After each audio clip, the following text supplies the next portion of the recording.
పళ్ళు. ఇంత ఎండలో మనకి బయటికెళ్ళడమే కష్టంగుంది. కానీ రోజంతా ఇలా ఎండలో అమ్ముతూనే ఉండాలి. 2 డేస్ బ్యాక్ వీడియో అనమాట ఇది. కొంచెం ఎమర్జెన్సీ వర్క్ ఉండి వరంగల్‌కొచ్చేసాను. వరంగల్‌లో ఈత పండ్లు అమ్ముతున్నారు. ఈతకాయలు అంటే చిన్ననాటి మెమొరీ అన్నమాట. మేము చెట్టు దగ్గరికి వెళ్లి కొట్టుకొని మరి తినేవాళ్ళము. కానీ అదేంటో ఈ ఈతకాయలు చిన్నగున్నాయి. నేను ఫస్ట్ టైమ్ తినడము. మీలో ఎవరైనా ఇంతకుముందు చూసుంటే కామెంట్ చేయండి.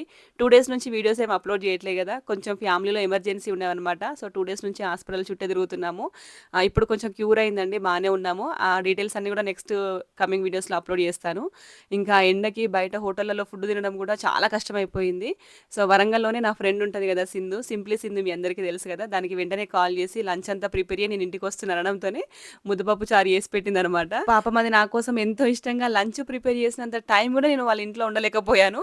ఇంక వెళ్లి హ్యాండ్ వాష్ చేసుకొని లంచ్ తినుకుంటూనే అట్లా కాసేపు మాట్లాడి మళ్ళీ అప్పటికే కాల్ వచ్చేసింది హాస్పిటల్ నుండి. మళ్ళీ రిటర్న్ అయిపోయినామనమాట. ఎంతైనా మనం అట్లా ఫోను చేయగానే ఇలా రెడీ చేసే ఫ్రెండ్స్ ఉంటే ఎంత అదృష్టమో గదా మనకి.